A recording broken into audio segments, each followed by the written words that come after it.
رئيس عم يسبوا بشار الأسد وعم بيقولوا إنه يا أخواتي الشرموطة نحن مسجونين هون وأنتوا رايحين تطلعوا.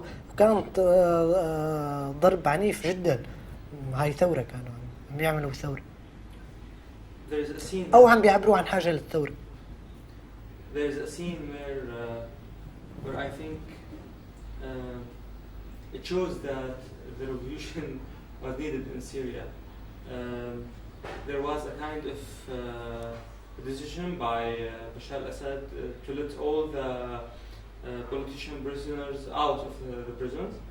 So the detectives and the security men inside the prison started to beat us inside the prisons, and they just insulted Bashar al-Assad in public, and they said, "You are going to be out the prison, and we will still here as prisoners." So this is a scene that expresses that there was a need for a revolution. We've been in Lebanon for about 5 days, and I've seen a lot of Syrian activists, I would say, drinking at cafes, drinking beer, eating very nice food, and frankly living very comfortably. Is this perhaps a very good sign that Assad is winning? نحن صار لنا 5 أيام بلبنان، اللي شفناه هو ناشطين سوريين عم يقعدوا بالمقاهي، عم يشربوا البيرة وعم ياكلوا أكل جيد، وكأنه عايشين حياة كثير مرتاحة. برأيك هي إشارة إنه الأسد بدأ ينتصر؟ لا أبدا، لأنه استخدام الناشطين كتعبير يمكن يعني بيزبط على اللي موجودين ببيروت. اللي موجودين بسوريا ثوار، اللي موجودين ببيروت أو بعمان أو بتركيا بالنسبة قديش بيطلعوا من عدد الثوار الموجودين على الأرض. فإذا هي نسبة وتناسب فما فيش قيمة أبدا. Not at all, because we can say that yes, in Lebanon or Jordan or Turkey they are activists, but people who are inside Syria, they are rebels, they are not activists. And the percentage of these activists among the Syrian revolutionists are a little bit little. But how does he feel when he sees people living comfortably here and the people in Syria are dying? يعني شو بتشعر وانت عم تشوف هون ناس عايشين مرتاحين ناشطين والناس بسوريا عم تموت؟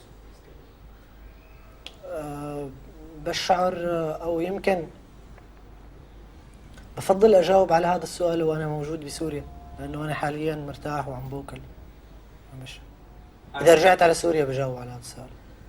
I prefer to answer this question while I'm inside Syria. I'm now comfortable and eat, so I will repeat. I will answer this question when I'm inside Syria. You can still answer it now. I mean, he's here. We were just sitting. I'm not saying him necessarily because he's gone into Syria, but what I feel angry about, to be honest, is people eating food and drinking beer and getting drunk every single night when their people are dying. يعني هو بيعرف انه انت عم تروح على سوريا. بشعر بالغضب بس هو بيشعر بالغضب لانه عم بيشوف سوريين عم ياكلوا وعم يشربوا كل ليله، عم بيسكروا والناس عم بتموت جوا سوريا. يعني عم بشعر بالغضب الشديد على حالي، تأنيب الضمير. I also feel angry about myself and I feel guilty. الرغبة بالعودة السريعة على سوريا. I feel to be back as soon as possible. رح أكون وقح وأنا عم بجاوب على هذا السؤال هون، مشان هيك فضلت أقول له إنه أنا بدي أجاوب على هذا السؤال إذا رجعت على سوريا. I feel that I will be rude if I answer this question while I'm here, so I prefer to answer it while I'm inside Syria. But returning to this, I think one of the main reasons why the revolution has failed is because of this, because Syrians are not one people. this was the slogan in the beginning of the revolution. Sham Suri Wahid. They're not Wahid. They're divided. I can see little children on the street begging for money, and I go to the cafe and they have beer after beer after beer. يعني هو يعني بيرجع لنفس الموضوع انه يعني وكأنه اليوم الشعب السوري مو واحد، مو مثل الشعار اللي اطلقته الثوره، لانه هو عم يشوف اطفال عم يشحدوا بالشوارع، بنفس الوقت في ناشطين قاعدين بالمقاهي جنب الاطفال هذول وعم يطلبوا بيره بعد بيره بعد بيره. فهذا برايي هو احد اسباب فشل الثوره، انه الشعب السوري اليوم ما متوحد. And I see children from Dara, concretely, washing people's shoes. عم بيشوف اطفال من درعا عم يمسكوا صبابيط. برجع على اساس المشكله هل السؤال هل الشعب السوري واحد حاليا؟ بتخيل ما من غير ممكن الاجابه عنه حاليا، بس بدي ارجع قبل سنه او قبل 8 شهور لما كان بامكان العالم انه هو يتدخل لحتى مش يتدخل، يترك الثوره السوريه بدون لا يعني مثل ما بنقول نجني شوكنا بايدنا، نحصد شوكنا بايدنا. كانت الثوره رح تنتصر اكيد، ولكن العالم تدخل بشكل سافل جدا لحتى يفشل الثوره السوريه. كان في مشاهد ساحره بدرعا وبحماه وبحمص، وسمعنا عبارات من نوع حماه خط احمر، ومن غير ممكن انه يفوتوا على حماه، فاتوا على حماه وارتكبت مجازر والعالم عم يتفرج.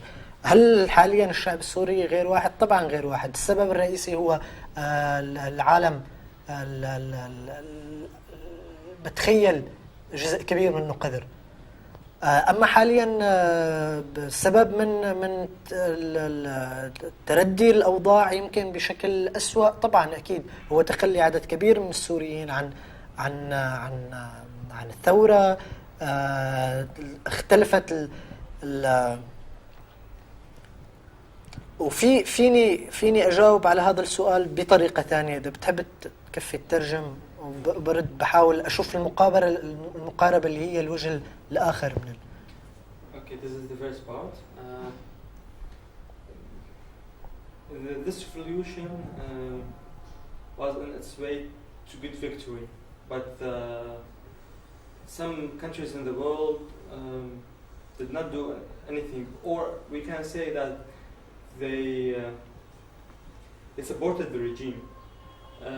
We as Syrians were on our way to, this is a Syrian proverb, that we can remove the thorns with our own hands.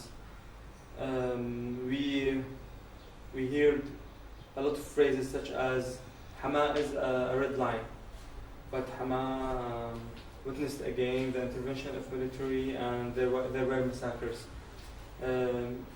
Yes, now the Syrian people are not one, but the main reason behind that I find the international community as a dirty one. Is a dirty one.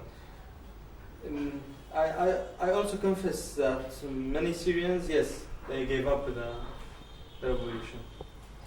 اللي صار بسوريا باللحظة اللي بلشت فيها الثورة صار في حساسية عالية عند الناس البسطاء، حساسية تجاه الوطن والمواطنة. بس هاي الحساسية ما ألغت ال40 سنة اللي كان عايشها السوري من القمع والممارسة أو الشغل على إجهال الشعب. بهاي الفترة اللي انكسر الحاجز بين المثقفين أو الناس اللي عندهم معرفة، الناس اللي خليني ممكن أقول متنورين، اللي نزلوا على الشارع وصار في هذا الاحتكاك، الجموع اللي كانت بلشت تتشكل وعي، لأنه نحن كنا محرومين من أنه نحن نجتمع، فصرنا نجتمع، صرنا نتبادل آراء، فبلش الوعي ينضج وبلش يكبر. اللي كان عم بيحاول يعملوا النظام بشكل مدروس ومن وراء العالم، هي بالأخير صراع قيم بتخيل ببساطة. اللي كانوا عم بيحاولوا يعملوا أنه يردوا يعملوا هذا الفصل بين الشارع، بين هذول الناس البسيطين وبين الناس اللي عندهم قدر من المعرفة، ممكن هذا التزاوج يعمل وطن. بسبب هذا العنف انفصل ومورس تهجير منظم للمثقفين بالأفرع الأمنية في أطباء، عدد هائل من الأطباء والمهندسين والجامعيين. بيرتد الأنا العام برد بيرجع للأنا الخاص. وممكن مشان هيك نحن عم نشوف الناشطين إذا مصرين على التسمية اللي كانوا ببداية الثورة عم بيشتغلوا بحقيقة بالتزام رغم أخطائهم ورغم الأشياء اللي ممكن تتفق وتختلف فيها معهم، بس حاليا عم بيفكروا بالأنا الذاتي تبعهم. In the beginnings of the revolution, there was a kind of sensitivity approaching concepts like citizenship, the country, especially from the poor people. But this new awareness about these things did not, cancel 40 years from suppression, 40 years from systematic ignoring for these people. In the beginnings of the revolution, there was a kind of interacting between poor people, between the ordinary people in the streets, and between the educational people, between the educated and between the enlightened people. But then the regime worked systematically to separate those from each other. And there was a systematic violence to compel these people to leave the country, to compel the doctors, the engineers, everybody who maybe has a degree from university. So yes, some activists who were working in the beginning of the revolution and they were really honest about the revolution, today they gave up and they are just thinking about their own selves. But I think this will be gained back if this violence stops.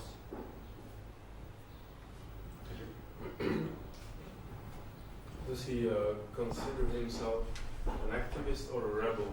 And will that change if he goes back to Syria? تعتبر نفسك ناشط ولا ثائر؟ وكيف ممكن هالشيء يتغير في حال رجعت لسوريا؟ ما فهمت السؤال. أنت بتعتبر نفسك، أنت تميزت بين الناشطين والثائرين، فأنت بتعتبر نفسك ناشط ولا ثائر؟ وكيف هالشيء بيتغير؟ يعني كيف أنت رؤيتك لنفسك تتغير إذا رجعت لسوريا؟ صعب الواحد يقيم، يعني يطلق لقب حاله. صعب تحديدا وأنا ببيروت إني أقول عن حالي ثائر. هل وجودي ببيروت هو بيخلع عني صفة الثائر بالمعنى حاجة الثورة لإلك؟ سؤال صعب الإجابة عليه وبتخيل معقد والشخص هو بذاته صعب يجاوب عنه.